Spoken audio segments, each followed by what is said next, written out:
원래 메시지를 제가 준비하기는 교회론에 관한 말씀을 에베소서를 통해서 준비를 했었습니다. 이번 중국 침례신학교 이사회를 갔다 와야 되기 때문에 미리 준비를 했는데 이렇게 이사회를 참석하고 돌아오는 비행기에서 언뜻 그보다는 교회론보다는 사도 바울이 마지막 사역을 거의 마치는 즈음에서 자기의 소신과 고백을 이야기를 한 디모데후서, 지금 방금 읽은 이 본문이 떠올라서 비행기에서 오면서 갑자기 하나님이 인사이트를 주셔서 그냥 컴퓨터를 꺼내서 타이핑을 해서 어젯밤 10시까지 마무리를 해서 오늘 말씀을 준비를 했습니다.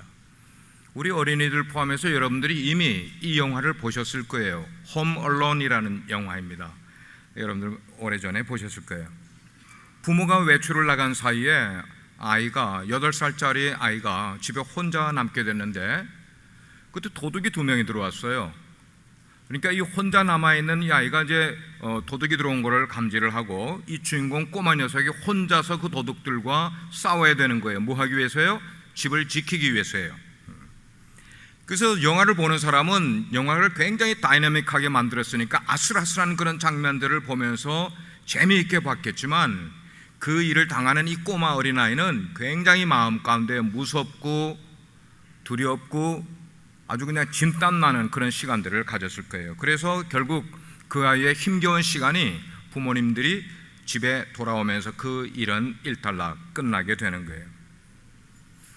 우리가 살아가는 인생에는 지켜야 될 것들이 참 많이 있어요. 가정도, 우리 자녀들도 지켜야 돼요.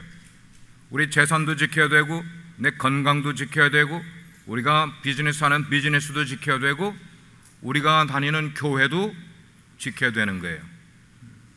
성경은 우리 크리스찬들이 우리 인생을 살아가면서 내 인생을 잘 지키기 위해서는 꼭 이 3가지를 해야 한다는 것을 말씀을 해주시는데 그 내용이 바로 오늘 읽은 본문의 말씀인 거예요. 첫째, 자신의 인생을 잘 지키기 위해서는 선한 싸움을 해야 한다고 이야기를 하고 있어요. 여기서 선한 싸움이라는 것은 우리가 먹고 살기 위해서 우리의 환경과 아주 피나게 싸우고 노력하는 그 싸움을 말하는 게 아니라 하나님이 맡겨주신 복음을 전파하기 위해서 우리는 인생을 선한 싸움을 싸우듯 그렇게 살아가야 한다는 것이에요. 그래서 사도 바울은 그 내용을 자기 사랑하는 제자인 디모데에게 이렇게 이야기를 했어요. 디모데야, 너는 믿음의 선한 싸움을 싸워야 한다고 그렇게 이야기를 했어요. 다시 이야기합니다. 디모데야, 너는 믿음의 선한 싸움을 해야 한다. 우리가 살아가면서 우리의 재산 모은 거 지켜야 돼요. 우리 가정도 잘 지켜야 됩니다. 내가 하는 사업도 지켜야 되고 우리의 건강도 지켜야만 돼요. 그렇지만 하나님이 우리 인생에게 주신 이 복음 전파라는 이 사명을 우리의 삶을 통하여서 믿음의 선한 싸움을 계속 싸워 나가야 된다는 것이에요.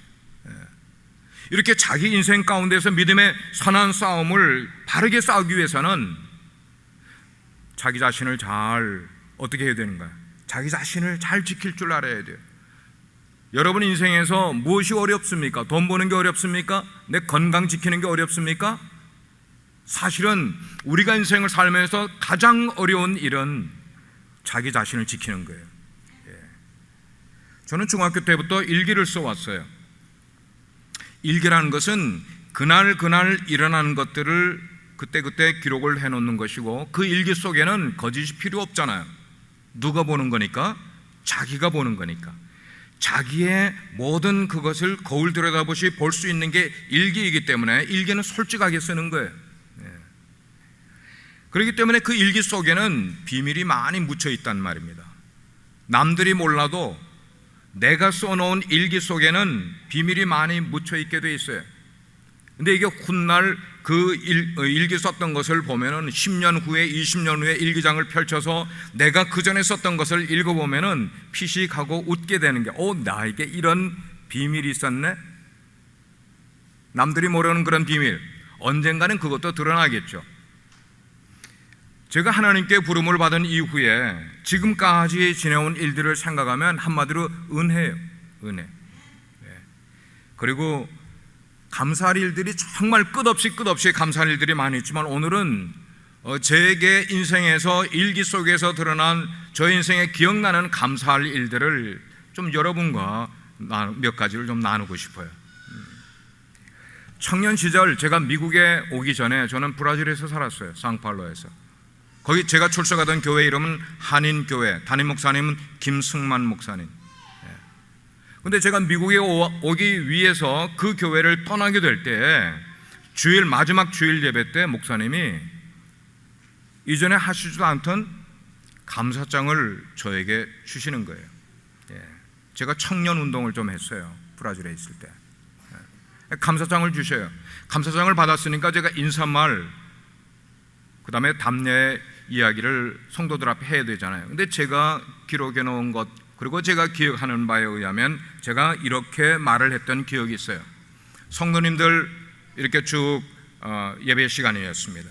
성도님 여러분, 여기 한 청년이 주님의 부르심을 받고 그 길을 순종하기 위해서 미국으로 떠납니다. 앞으로 하나님께서 어떻게 이 청년의 인생을 인도해 주시는지를 여러분들이 지켜봐 주시면서 저를 위해 기도해 주십시오. 제가 그 이야기하고 내려왔어요. 그 후에 미국에 와서 대학을 공부를 했고, 그리고 1982년부터 전도사로 하나님 나라의 일을 하기 시작을 했어요. 저는 생각을 할 때 저는 교회를 위해 부름받은 자가 아니고 하나님 나라를 위해서 부름받은 자라는 생각으로 이 성역, 이 하나님의 일에 제가 들어왔다고 생각을 해요. 제가 그래서 브라질을 떠날 때 27살에 떠나서 미국에 왔어요. 그리고 나서 8년이 지난 다음에, 전도사가 된 지 8년이 지나서 저는 목사가 되었습니다. 그리고 안수받은 3주 후에 1990년 1월 첫째 주에 하누리 침례교회라는 교회를 개척을 했습니다. 그리고 텍사스에 94년 오기까지 그 교회를 섬기게 됐어요. 그리고 1996년 7월 첫째 주에 2달 전에 빛과 소금의 교회에 8대 목사로 부임을 했어요. 그리고 지난 20년의 시간이 흘렀습니다. 한 교회에서 20년을 목회를 할지 저는 알지 못했었어요. 하나님께서 언젠가는 또 다른 부름이 있어서 다른 데로 부르시겠지라고 생각을 했었는데, 그리고 몇몇 교회에서 오퍼도 들어오긴 했었습니다만은 기도를 하는데 하나님이 특별히 옮기라는 말씀을 주시지 않았어요. 그래서 그냥 이 교회에서 사역을 하게 된 게 20년의 시간이 지나게 된 거예요. 그동안 겪은 수많은 일들을 제가 생각을 하면은 한마디로 하나님의 은혜였어요. 하나님의 은혜라는 걸 빼고는 저의 20년의 사역을 표현할 길이 없어요. 목양이라는 것을 어떻게 보게 되면, 어떤 관점에서 보게 되면 굉장히 어려운 일이라고 생각하시겠지만, 또 반면에 목양하는 것만큼 정말 익사이딩하고 그리고 기쁜 일들도 없는 게 이게 목양이라고 저는 생각을 해요. 제가 소명을 받았다는 것을 1976년도에 기도원에 가서 기도를 하다가 부름을 받고 그 얘기를 어머님께 했어요. 하나님이 저를 부르신 것 같아요. 저를 선교요원으로 부르신 것 같아요. 그럴 때 저희 어머님이 저에게 해주신 말씀이 너도 그 길을 가려느냐 그랬어요. 여러분이 부모의 입장에서 자식이 하나님의 부름을 받고 그 이야기를 여러분께 이야기를 하신다면 여러분 마음이 어떠시겠어요? 기쁘시겠어요? 힘드시겠어요? 어려우시겠어요? 어떠시겠어요? 사형제 가운데 큰형님이 이미 장로교 목사로 목회를 하고 계셨어요. 근데 막내 아들이 넷째인 제가 또 목회의 길을 가겠다고 하니까 어머님이 너도 그 길을 가려느냐. 그 말씀 속에는 어머님의 마음이 제가 가야 될 길이 어떤 것인가를 이미 다 지레짐작을 하고 한마디로 말씀하신 거라고 생각을 해요.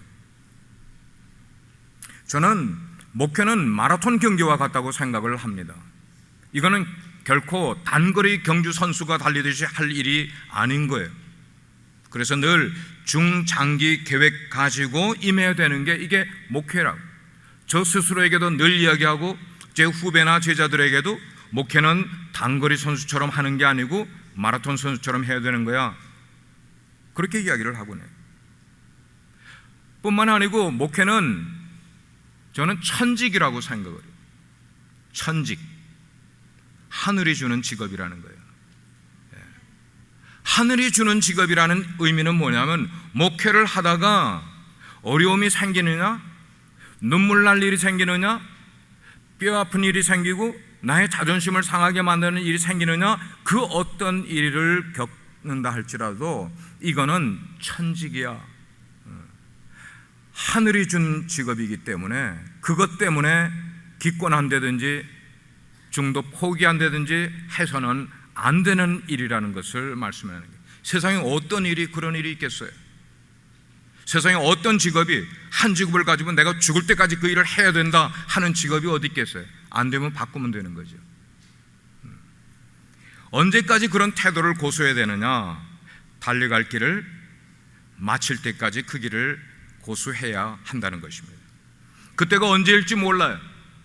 그러나 저에게 그 일을 부르신 주님께서 이 직무를 저로부터 거두어 가실 때까지 제가 사람이 인위적으로 이것을 결단할 수가 있는 일이 결코 아니라는 것이에요. 교회를 다니면서 목회를 하는 것뿐만 아니고 이 담임을 내려놓는다 할지라도 이 일은 죽을 때까지 해야 되는 일이라는 것입니다. 이렇게 짧다면 짧을 수 있고 길다면 길 수 있는 바로 이 일, 선한 싸움을 싸우는 바로 그 길을 지난 35년간 걸어오다가 오늘에 이르게 됐어요. 이게 저를 향하신 하나님의 큰 그림이셨어요. 그 큰 그림 가운데 조금 이것을 내로하게 설명을 하면은 그 가운데 20년을, 제가 걸어온 35년의 성역 가운데 20년을 이 빛과 소금의 교회라는 한 교회에서 보내게 된 것, 와, 생각하면 참 하나님의 은혜에 얼마나 감사한지 모르겠어요. 그동안 저와 관계했던 여러 사람들의 이름들이 떠오르고 얼굴들이 떠오르고, 그 얼굴들 가운데 여기 계신 분도 계시고 지금 여기는 계시지 않는 분들도 계시는 거예요.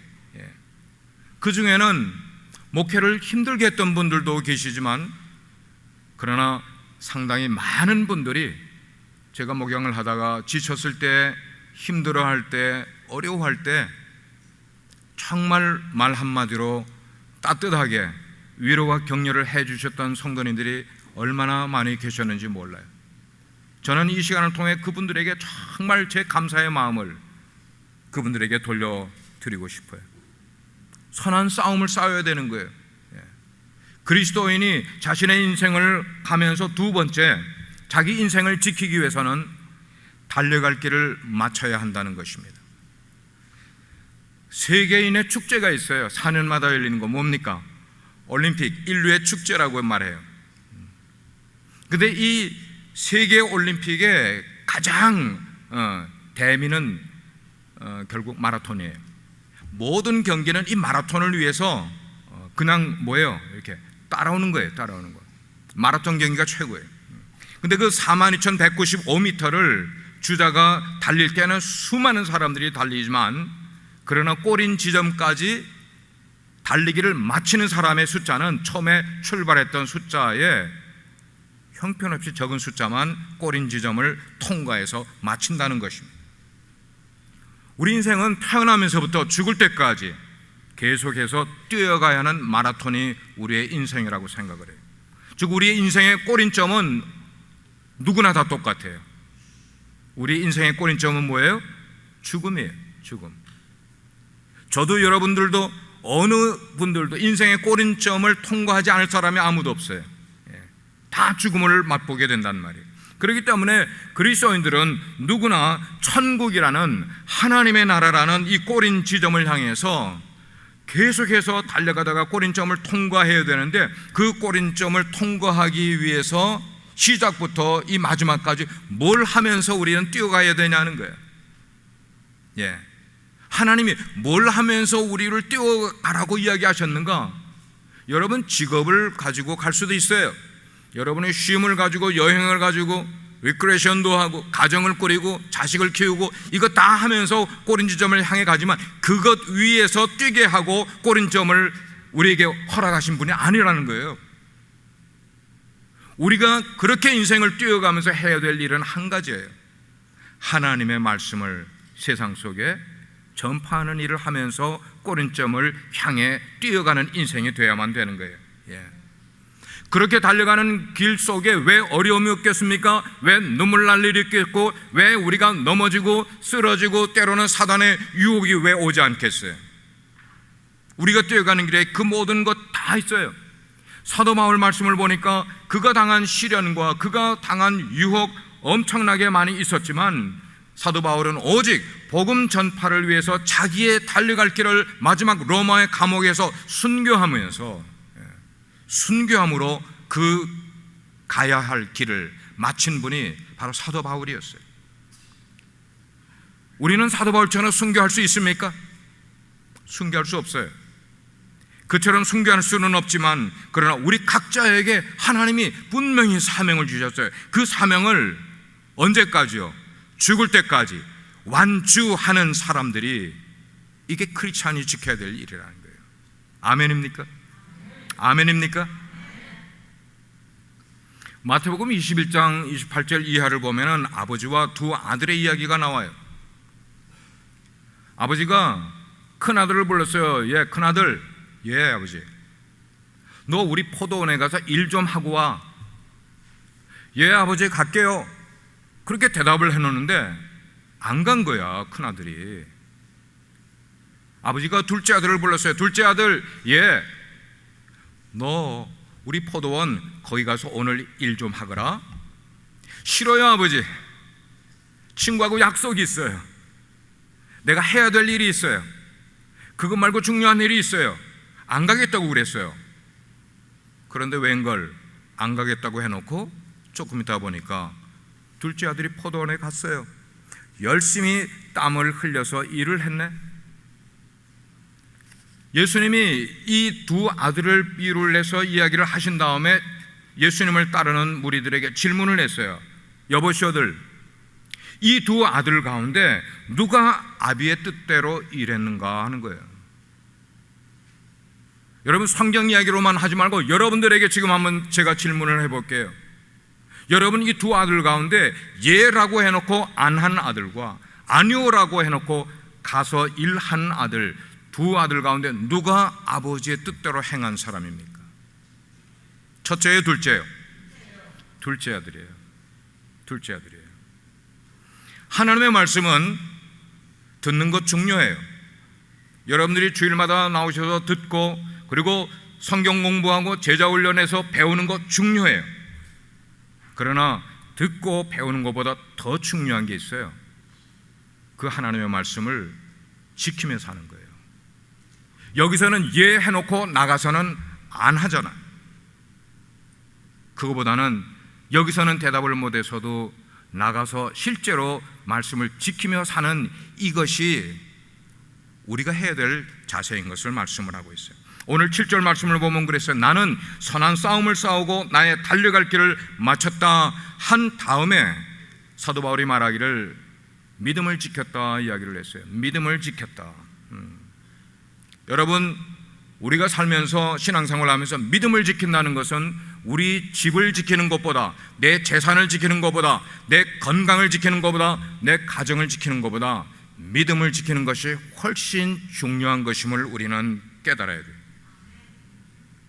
만약에 우리가 인생을 살면서 제가 조금 전에 열간 그 모든 것들을 몇 가지를 내가 가지고 있다고 하더라도 여러분이 만약에 믿음을 지키지 않고 다른 것들을 갖고 있게 되면은 여러분의 건강 무너질 수 있어요.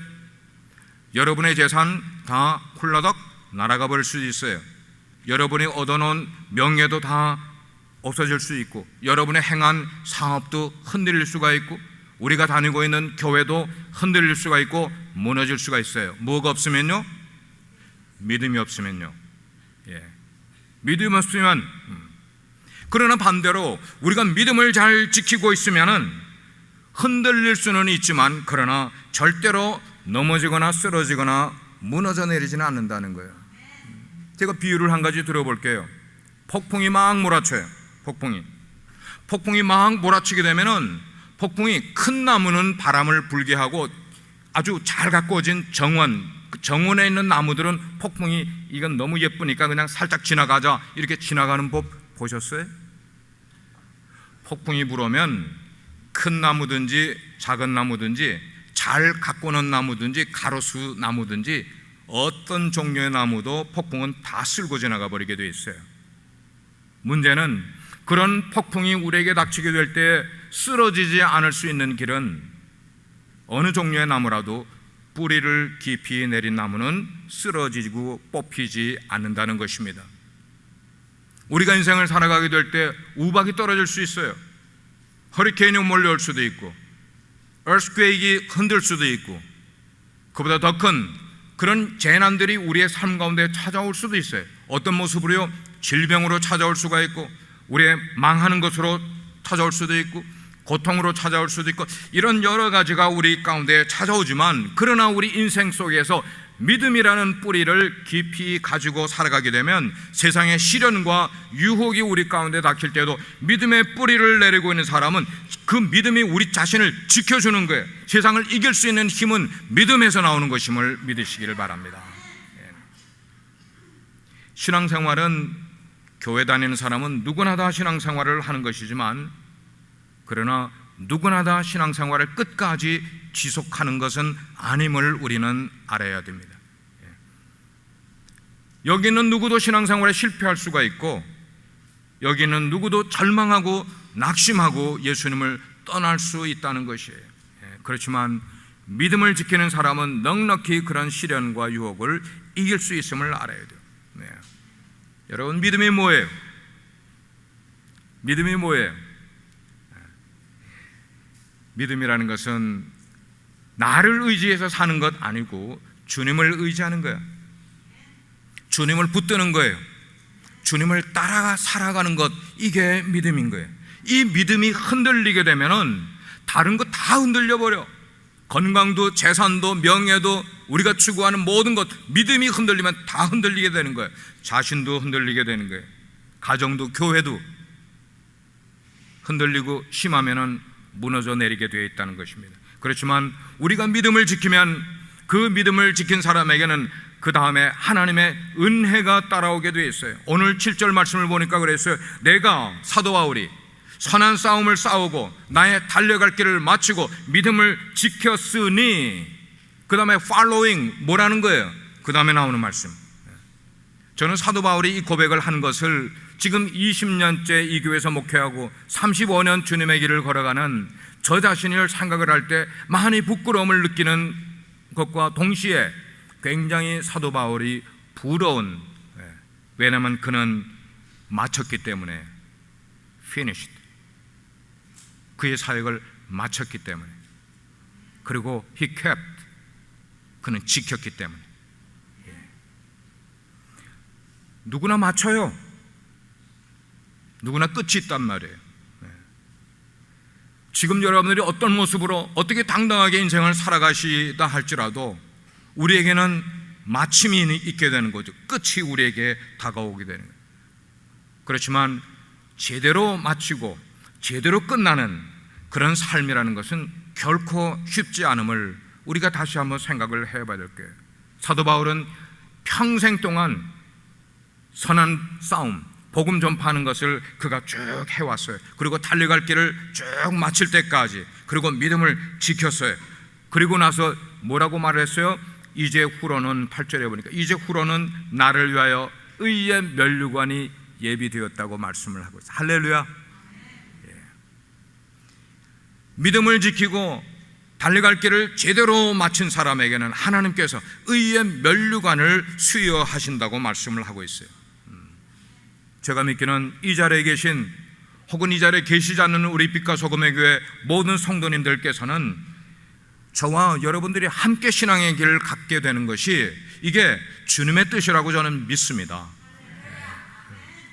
그리고 지난 목양 20년간 이 교회 사역을 통하여서 하나님의 놀라운 은혜를, 그리고 하나님의 역사를 여러 가지로 체험을 했어요.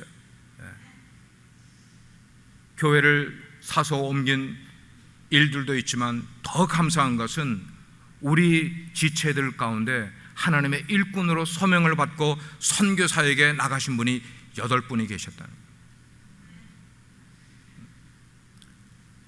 우리 교회가 가진 열매라고 저는 생각을 해요. 뿐만 아니고 성도 여러분들의 헌신을 제가 보았어요. 교회를 위해 얼마나 헌신하는지를 봤어요. 그리고 저에게 베풀어 주신 그 따뜻한 사랑의 마음을 늘 느끼면서 오늘에 이르렀습니다. 그러나 사랑하는 여러분, 지금 여기가 우리의 결승선이 아님을 우리는 기억하십시다. 결승선이 아니에요. 앞으로도 우리에게 어떤 사람은 20년, 어떤 사람은 40년 그 남은 그 길을 우리가 계속 달려가야 되는데, 그 달려가는 길을, 저나 여러분들 그 길을 바르게 완주라는 것은 we have to finish our running. 끝까지 완주하기 위해서는 지금보다 더 노력하고 더 기도하고 더 수고하고 땀을 흘릴 수 있는 그런 우리의 다른 박질이 되어야만 되겠어요. 그래서 언젠가 자랑스럽게 결승전을 끊을 때 한 사람의 얼굴도 빠지는 분 없이 모두가 다 결승선을 통과할 수 있는 분들 되기를 주님의 이름으로 축복합니다. 같이 기도하시겠어요?